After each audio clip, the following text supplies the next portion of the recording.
नमस्कार दोस्तों।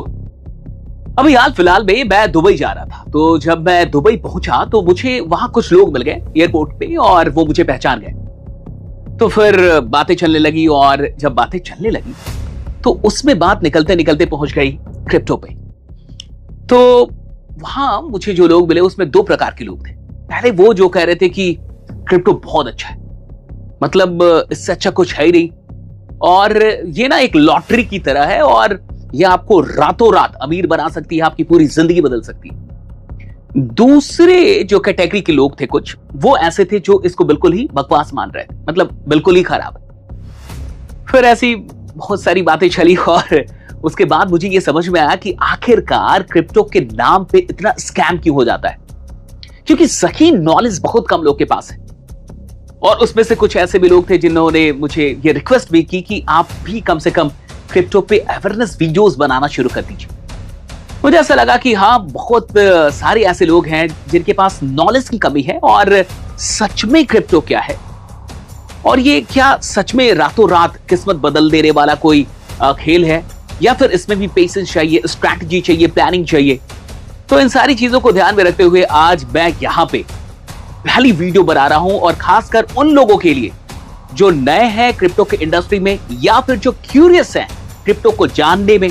तो आज की इस वीडियो में क्या क्या होने वाला है, सबसे पहले इस पे बात कर लेते हैं। देखिए, 2009 में क्रिप्टो आई, तो पहली बात तो यही होगी कि आखिर 2009 में ही क्यों आई, उससे पहले क्यों नहीं आ गई, 2006 में क्यों नहीं आई, 5 में, 4 में, 3 में, 7 में। आखिरकार 2009 में ही क्रिप्टो का उदय क्यों हुआ? आखिर 2008 में ऐसा कुछ हुआ था क्या? क्या हुआ था जिसके चलते 2009 में क्रिप्टो एग्जिस्टेंस में आई? वो ही क्रिप्टो। आखिर क्रिप्टो की क्या जरूरत है? ब्लॉकचेन क्या है, आज इसे भी समझेंगे। ये सेंट्रलाइज एंड डिसेंट्रलाइज सिस्टम आखिरकार क्या होता है, इस पे मैं आपसे बात करूंगा। क्रिप्टो का बाजार इतना बड़ा कैसे हो गया, मतलब आज क्रिप्टो का बाजार बहुत बड़ा है, तो आखिरकार कौन कौन से फैक्टर्स है जिसके चलते क्रिप्टो का बाजार इतना बड़ा हो गया, और क्रिप्टो आज भी क्यों ट्रेंडिंग में है? आज भी क्रिप्टो ट्रेंडिंग में। देखिए, एक बड़ी अच्छी बात है ना कि एक कहावत है कि either you can love me or you can hate me but you can not ignore me. ये क्रिप्टो पे लागू होता है। आप या तो क्रिप्टो से मोहब्बत कर लीजिए या फिर नफरत कर लीजिए, लेकिन इग्नोर करना, दैट इज वेरी डिफिकल्ट। बहुत सारे लोगों को आज कुछ पता हो रहा है, मतलब क्रिप्टो सुना जरूर है। हाँ, हो सकता है कि नॉलेज ना होने के चलते एक कंफ्यूजन होता है और उस कंफ्यूजन के चलते इंसान एक्शन नहीं लेता, या फिर ऐसा भी होता है कि कम नॉलेज के चलते जब इंसान एक्शन ले लेता है तो उसको लॉस होता है, जिसके चलते वो हेट करना शुरू कर देता है। खैर, सारी चीजें क्या है इसको एक एक करके जानेंगे। आते हैं वीडियो में। 2009 में ही क्रिप्टो क्यों आई, इसको पहले समझने की कोशिश करते हैं। देखिए, 2008 में हुआ क्या था ये समझ। दुनिया में ना आर्थिक मंदी आई थी, ग्लोबल फाइनेंशियल क्राइसिस हुआ था, और ये जो आर्थिक मंदी है उसने दुनिया के कई देशों को प्रभावित किया था, और सबसे बुरे तरीके से अगर कोई प्रभावित हुआ था तो उसमें अमेरिका का नाम आता है। तो अमेरिका के अंदर जो बड़े बड़े बैंक थे वो टूटने लगे, उनकी स्थिति खराब होने लगी, बहुत बहुत सारे बैंक दिवालिया भी हुए, शेयर मार्केट क्रैश हुआ और वो पीक से 50% डाउन आया। मतलब पीक से 50% डाउन आना बहुत बड़ी बात है। लाखों लोग बेरोजगार हुए, कई लोगों की नौकरियां चली गई, 80 लाख लोगों की लगभग नौकरियां चली गई। आप सोचिए क्या क्या सिचुएशन उस समय की रही होगी। ये 2008 की बात है, और करोड़ों लोग के घर जो है वो नीलाम हो गए। तो 2008 में जो आर्थिक मंदी आई उससे बहुत सारे लोग बुरे तरीके से प्रभावित हुए। अब होता क्या है आगे कि 15 सितंबर 2008 को लेमन ब्रदर्स, जो कि one of the biggest investment banks of America है, अमेरिका की सबसे बड़ी इन्वेस्टमेंट बैंक में से एक, वो दिवालिया हो जाती है 15 सितंबर 2008 को। अब ये जो पूरा सिचुएशन ऐसा हो जाता है कि इसको बचाने के लिए, अमेरिका को बचाने के लिए 700 अरब डॉलर का बेल आउट पैकेज सरकार तैयार करती है। मतलब 700 बिलियन डॉलर, बहुत बड़ी रकम है, और इसके लिए बहुत सारे पैसे छापे जाते हैं, करेंसी छापी जाती है, बैंकों को बचाया जाता है। लेकिन जो आम लोग थे उनपे जो इमीडिएट इफेक्ट हुआ था, इसका बैड इफेक्ट, उसके चलते तो बहुत पैनिक था। और आप सोच के देखिए 6 से 7 हजार लोगों ने तो आत्महत्या कर ली थी। 6-7 हजार लोग कम नहीं होते हैं। 6-7 हजार लोग अगर सुसाइड कर ले तो आप सिचुएशन को इमेजिन कर सकते हैं कि वो कितना बैड सिचुएशन होगा। मार्केट में जो सेविंग्स थी, जिन लोगों ने मार्केट में अपनी सेविंग्स रखी थी, वो 50% उसकी वैल्यू डाउन हो गई थी। क्योंकि जब करेंसी ज्यादा छपेगी तो डेफिनेटली पैसों का डीवैल्यूएशन तो होगा ही। जब आप पैसा ज्यादा छाप देंगे, कोई भी चीज, मान के चलिए आज मेरे पास ये 1 है और मार्केट में ये 100 ही लोगों के पास हो, तो ये वैल्यूएबल हो जाएगी। लेकिन अगर ये आप 100 के बदले 1000 छाप दें, 1000 क्रिएट कर दें, 1000 मैन्युफैक्चर कर दें, तो इसकी वैल्यूएशन तो कम होगी ही। यही पैसों के भी साथ होता है। तो मार्केट में जिन लोगों ने अपनी सेविंग्स रखी थी, वो सेविंग्स की जो वैल्यू थी वो 50% डाउन हो गई। अब जब ये हुआ 2008 में, तो कुछ लोगों के दिमाग में ये सवाल चलने लगा, मतलब जनता के दिमाग में ये सवाल चलने लगा कि अगर बैंक हमारे पैसों की सुरक्षा नहीं कर सकते और सरकारें अनलिमिटेड पैसा छाप सकती हैं, तो सिस्टम पे भरोसा कैसे करें? यह एक बड़ा सवाल उठने लगा लोगों के दिमाग में कि हम बैंक में पैसा रखते क्यों हैं? इसीलिए ना, ताकि वो सेफ रहेगा, वो सुरक्षित रहेगा। लेकिन अगर बैंक में पैसा सुरक्षित ही ना हो और सरकारें अनलिमिटेड पैसा प्रिंट कर सके, तो फिर आप सिस्टम पे क्यों ट्रस्ट करेंगे? और सबसे बड़ी बात यह उठने लगी कि किसी सरकार के चलते, किसी ऑर्गेनाइजेशन के चलते, कुछ लोगों के चलते हम अपना पैसा क्यों गंवाएं? हमने तो मेहनत से कमाया था। तो मान लीजिए किसी ने जिंदगी भर कमाया हो, उसको बैंक में बचाया हो, और फिर पता चले एक दिन कि उसकी वैल्यू 50% डाउन हो गई, तो ऐसा लोगों के दिमाग में चलने लगा कि भाई हमारा पैसा है, हमने मेहनत से कमाया है, किसी और की गलती के चलते हम इसे क्यों गंवाएं? और ये जो सवाल था ना, यहां से क्रिप्टो का जन्म हुआ। अब यहां से ये बात दिखने लगी कि बैंक्स फेल हो सकते हैं, गवर्नमेंट जो है वो पैसों का जो सप्लाई है वो बढ़ा सकती है, जो सेविंग्स है मार्केट क्रैश की स्थिति में वो आधी हो जाती है। तो फिर ऐसा आने लगा कि भाई ऐसा कोई सिस्टम जहां सप्लाई फिक्स्ड हो, पहली चीज तो कि मन मर्जी से आप सप्लाई ना बढ़ा ले, सप्लाई फिक्स्ड होनी चाहिए। क्या कोई ऐसा सिस्टम हो सकता है गवर्नमेंट के कंट्रोल के बाहर हो? लोगों का पैसा है तो लोगों के कंट्रोल में हो, वो किसी ऑर्गेनाइजेशन के, किसी गवर्नमेंट के कंट्रोल में ना हो। भाई जिसका पैसा है उन लोगों का कंट्रोल हो, ट्रस्ट करना आसान हो, यानी फालतू के सिर्फ वादे ना हो, ट्रांसपेरेंसी हो, मैथमेटिक्स हो। यह सवाल उभरने लगा, और क्या ये सारी चीजें कहीं हो सकती है? और यहीं से उदय होता है क्रिप्टो का। और इसलिए 2009 में जैन में आप क्रिप्टो को आते हुए देखते हैं। That is the only reason. जैसा कि आपने कई बार सुना भी होगा कि आवश्यकता ही आविष्कार की जननी है, तो necessity is the mother of invention. तो 2008 के बाद जो सिस्टम से ट्रस्ट टूटा लोगों का, ये ट्रस्ट जो टूटा, वहां से सवाल पैदा होने लगा कि ऐसा क्या कुछ ऐसा हो सकता है जहां कंट्रोल गवर्नमेंट का ना हो? क्या कुछ ऐसा हो सकता है जो इस सिस्टम से बाहर हो? क्या कुछ ऐसा हो सकता है जो फिक्स्ड हो, जिसको प्रिंट ना किया जा सके, जिसको और मतलब ज्यादा छापा ना जा सके?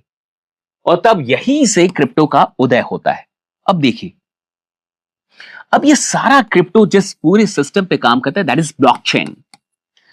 तो ब्लॉकचेन ना बड़ा भारी भरकम शब्द लगता है और कई लोग इसको नहीं समझ पाते कि आखिर ये ब्लॉक्स का ये जो चेन है ये है क्या। तो इसको थोड़ा एक एग्जाम्पल से मैं आपको समझाता हूं, काफी आसान एग्जाम्पल। आप सब में से ज्यादातर लोगों ने क्रिकेट खेला होगा, मोहल्ला क्रिकेट। मान के चलिए मोहल्ले में कोई क्रिकेट मैच चल रहा है और उसमें कोई एक लड़का है जिसके पास स्कोर, सारा स्कोर है। वो लिखते थे ना पहले जब मैच होता था, छोटी सी नोटबुक होती थी, कॉपी होती थी, डायरी, और वहां पे स्कोरिंग होती थी। तो मान लीजिए कोई बच्चा स्कोर लिख रहा है और एक ही है वो जो स्कोर लिख रहा है, और वो किसी टीम को मैच जिताना चाहता है। उसका भाई किसी टीम में है और वो चाहता है कि मेरे भाई वाली टीम जीत जाए, और चूंकि स्कोर अकेला वही आदमी लिख रहा है तो वो स्कोर में गड़बड़ी कर सकता है। और अगर आपको याद हो तो कई बार तो लड़ाई हो जाती थी। फिर बाद में क्या होता था कि दोनों तरफ स्कोर लिखे जाते थे, इस टीम वाला भी स्कोर लिख रहा है और इधर वाला भी, दोनों तरफ लोग। और फिर क्या होता है, दोनों को एक साथ बैठा दिया जाता था, फिर भी लड़ाई हो जाती थी कि भाई तू भी यही बैठ, और ये इधर इधर इधर से टीम का एक आदमी और इधर की टीम का एक आदमी, और दोनों मिलकर लिख रहे हैं, दोनों के पास अपनी अपनी। तो एक सिचुएशन है कि एक ही आदमी अगर स्कोर लिखे और वो चाहे किसी टीम को जिताना, तो स्कोर बदल सकता है, गड़बड़ी कर सकता है। लेकिन मान के चलिए हर खिलाड़ी के पास मोबाइल फोन है और सबके मोबाइल में स्कोर लिखा जा रहा है, सब लिख रहे हैं। तो बताइए क्या अब चांस है कि चीटिंग हो पाए? सबके पास कॉपी है, हाँ, कोई अकेला कंट्रोल ही नहीं कर रहा, और चीटिंग लगभग इंपॉसिबल है। अब यही ब्लॉकचेन है। एक आदमी के पास कंट्रोल है ही नहीं, एक आदमी मालिक है ही नहीं। दूसरा एग्जाम्पल देखिए, मान के चलिए कोई लाइब्रेरी है और किसी लाइब्रेरी में 100 किताबें हैं। अब इन किताबों का जो सारा रिकॉर्ड जो है वो एक लाइब्रेरियन के पास है, कोई एक लाइब्रेरियन है जिसके पास रिकॉर्ड है। मान के चलिए वो किसी रिकॉर्ड को मिटा दे, रिमूव कर दे, हटा दे, फिर तो गड़बड़ी हो जाएगी। मैं कोई किताब लेके जाऊं और वो रिकॉर्ड से ही हटा दिया जाए, तो हो गई ना गड़बड़ी।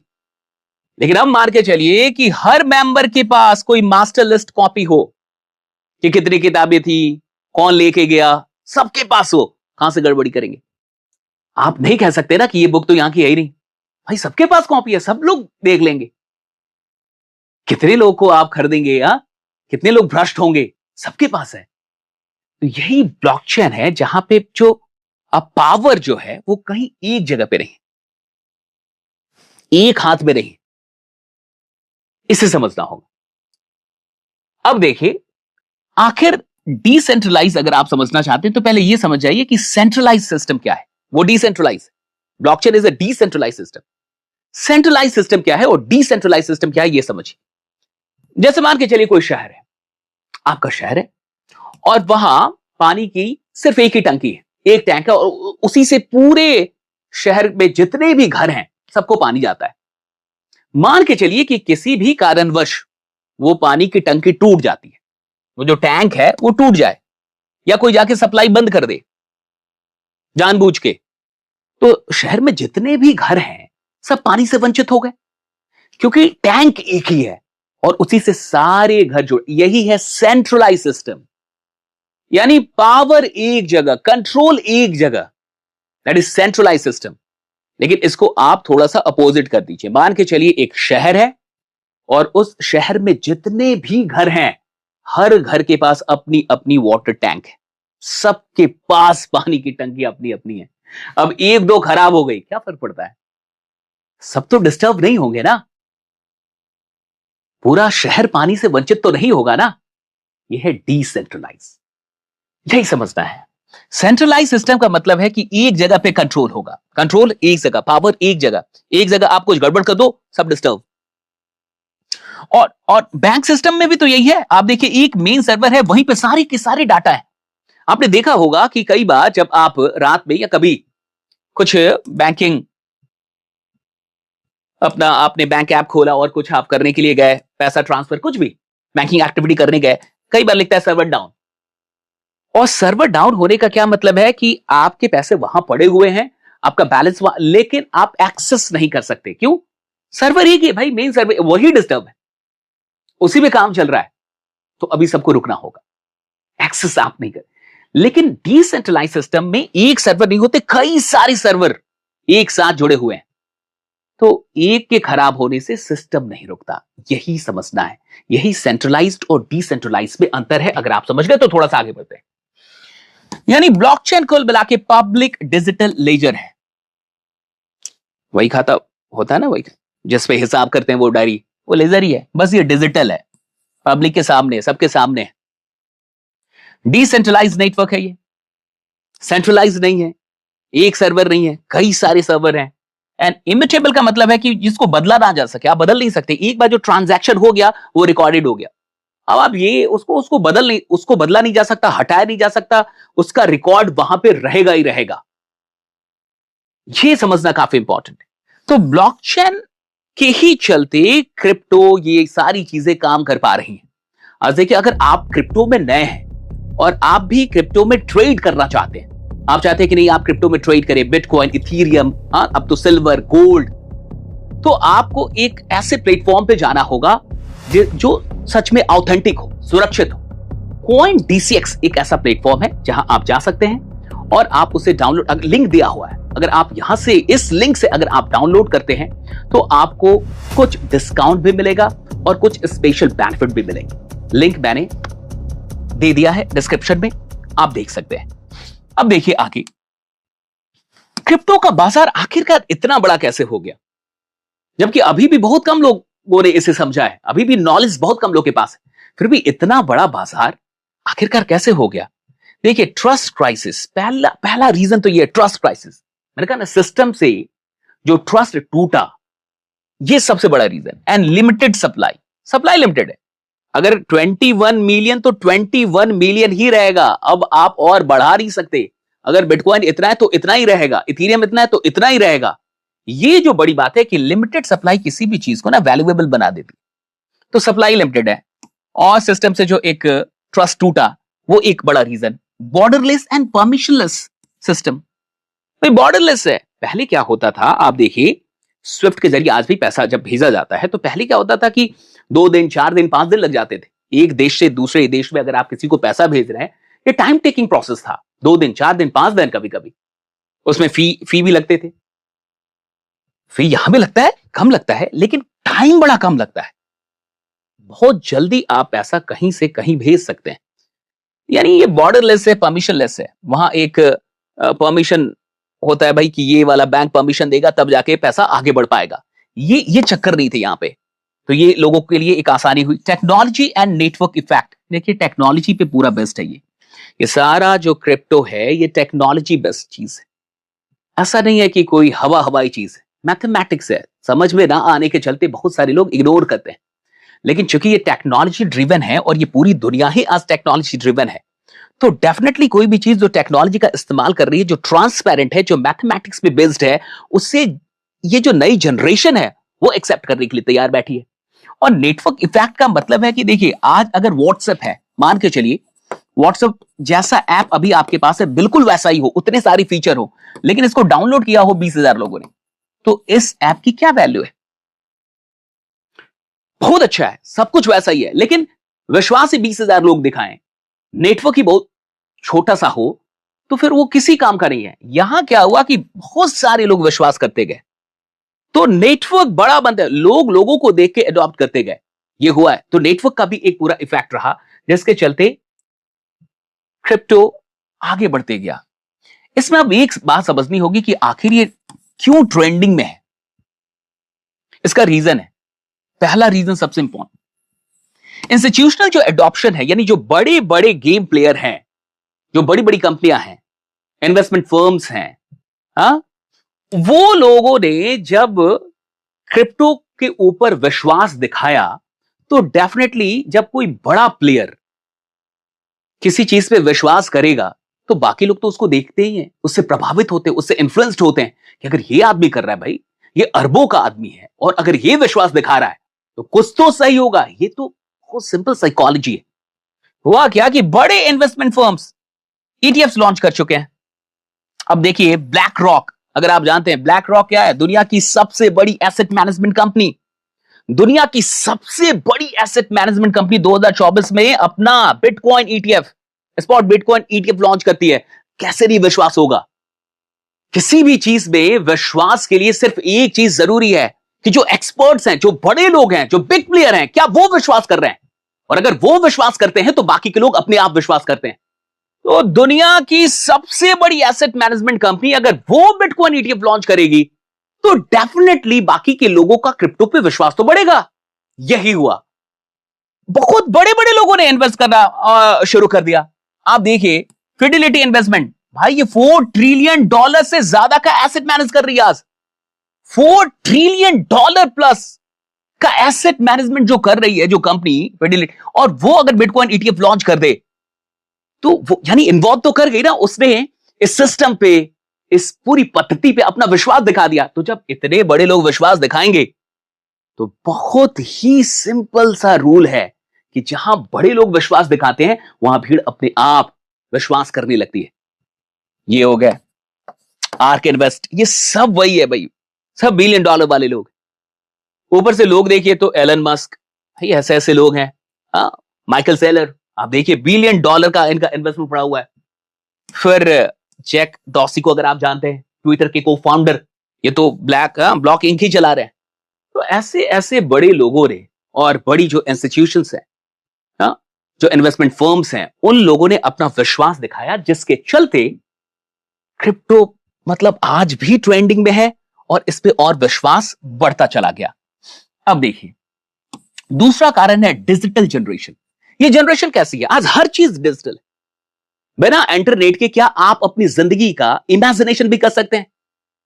Can we imagine life without internet? क्या 2026 में हम जिंदगी को बिना इंटरनेट के इमेजिन भी कर सकते हैं? जीना तो बहुत दूर की बात है। आप चाहे ना चाहें, आपके पास एक स्मार्टफोन रखना मजबूरी है, वहां इंटरनेट रखना मजबूरी। तो ये डिजिटल जनरेशन है, हर चीज डिजिटली अवेलेबल है। अब दुनिया दो हो गई है यहां पे, एक फिजिकल और एक डिजिटल। आप दो दुनिया में रहते हैं, एक फिजिकल दुनिया और एक डिजिटल दुनिया। फिजिकल दुनिया कौन सी है और डिजिटल दुनिया कौन सी है? सिंपल बात, जिस वक्त आप मोबाइल के साथ नहीं है आप फिजिकल दुनिया में है, और जिस वक्त आपके हाथ में मोबाइल है और इंटरनेट ऑन है आप डिजिटल दुनिया में। अब सोच के देखिए, एक इंसान अगर 24 घंटे हम लेके चले एक दिन में, तो 24 घंटे में 10 घंटे, 14 घंटे, मुझे लगता है 12 घंटे कम से कम वो कहां पे है? उसके हाथ में मोबाइल है और वो इंटरनेट, यानी वो डिजिटल दुनिया में है। जब एक आम इंसान 24 घंटे में से 10 घंटे, 12 घंटे, 14 घंटे डिजिटल दुनिया में होगा, तो डिजिटल दुनिया का कोई भी प्रोडक्ट डेफिनेटली उसकी डिमांड बढ़ेगी। और क्रिप्टो है ही डिजिटल करेंसी।